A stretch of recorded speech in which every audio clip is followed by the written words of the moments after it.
നമുക്കിന്ന് chicken fried rice എങ്ങനെ തയ്യാറാക്കാമെന്ന് നോക്കാം. ആദ്യം തന്നെ ചിക്കൻ ഫ്രൈഡ് റൈസിലേക്ക് വേണ്ട ചിക്കൻ ഉപ്പും കുരുമുളക് പൊടിയും കുറച്ച് വെള്ളവും ഒഴിച്ച് വേവിച്ചെടുക്കണം. 300 ഗ്രാം ചിക്കനാണ് വേവിച്ചത്. ഇനി 1.5 കപ്പ് ബസുമതി റൈസ് 30 മിനിറ്റ് വെള്ളത്തിൽ കുതിർത്തെടുത്തിട്ടുണ്ട്. ഇതിലേക്ക് ചിക്കൻ വേവിച്ച് ബാക്കി വന്ന വെള്ളം, ഏതെങ്കിലും റിഫൈൻഡ് ഓയിൽ, ചെറുനാരങ്ങ നീര്, ഉപ്പ് ഇതെല്ലാം ചേർത്ത് കുറച്ച് കൂടുതൽ വെള്ളത്തിൽ റൈസ് വേവിക്കണം. റൈസ് വെന്ത് വരുമ്പോൾ വെള്ളത്തിൽ നിന്ന് മൂറ്റി തണുപ്പിച്ചെടുക്കണം. അടുത്തതായി 3 മുട്ട, കുറച്ച് കുരുമുളക് പൊടിയും ഉപ്പും ചേർത്ത് ഉലർത്തിയെടുക്കണം. ഇനി നമുക്ക് ഫ്രൈഡ് റൈസ് സെറ്റ് ചെയ്യാം. ഒരു പാനിലേക്ക് ഓയിൽ ഒഴിച്ച് 5 വെളുത്തുള്ളി, ചെറിയ പീസ് ഇഞ്ചി, സ്പ്രിംഗ് അനിയന്റെ വൈറ്റ് കളറുള്ള ഭാഗം ഇതെല്ലാം കനം കുറച്ചരിഞ്ഞ് പാനിലേക്ക് ഇട്ട് 1/2 മിനിറ്റ് ഇളക്കിയതിന് ശേഷം ക്യാരറ്റ്, ബീൻസ്, ക്യാപ്സിക്കം ഇതെല്ലാം കൂടി പാനിലേക്ക് ഇട്ട് കൂടെ കുറച്ച് കുരുമുളക് പൊടിയും കൂടി ചേർത്ത് 1-2 മിനിറ്റ് ഹൈ ഫ്ലെയിമിൽ ഇളക്കിയതിന് ശേഷം വേവിച്ച് വെച്ച ചിക്കൻ ചേർത്ത് കൊടുക്കാം. അതിനുശേഷം ചൂടൊക്കെ പോയി നന്നായി തണുത്ത റൈസ് കുറേശ്ശെയായിട്ട് പാനിലേക്ക് ഇട്ട് മിക്സ് ചെയ്യണം.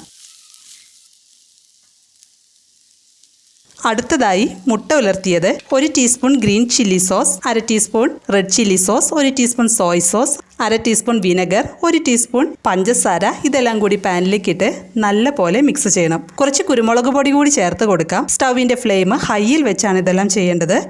അവസാനമായി സ്പ്രിംഗ് അനിയൻ്റെ ഗ്രീൻ കളറുള്ള ഭാഗവും സെലറിയും ചെറുതാക്കി അരിഞ്ഞ് നല്ല പോലെ മിക്സ് ചെയ്യണം. ഉപ്പ് നോക്കി കുറവുണ്ടെങ്കിൽ ചേർത്ത് കൊടുക്കാം. ചിക്കൻ ഫ്രൈഡ് റൈസ് റെഡി ആയിട്ടുണ്ട്. ചൂടോട് കൂടി നമുക്ക് സെർവ് ചെയ്യാം.